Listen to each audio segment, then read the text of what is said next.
உங்க இருதயத்துல இயேசுவை சுமக்கணும். என்னங்க? உங்க வாயினால இந்த இயேசுவை அறிக்கை செய்யணும்.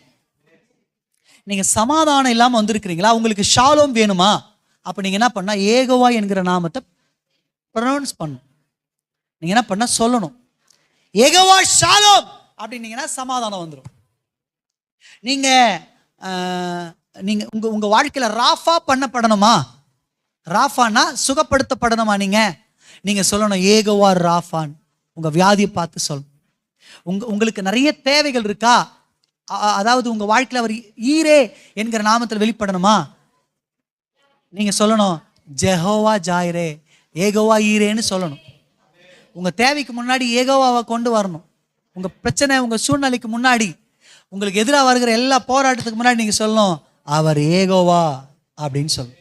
நீங்க சொல்லி பாருங்க, எல்லாம் மாறும். நீங்க ஆசீர்வதிக்கப்படுவீங்க.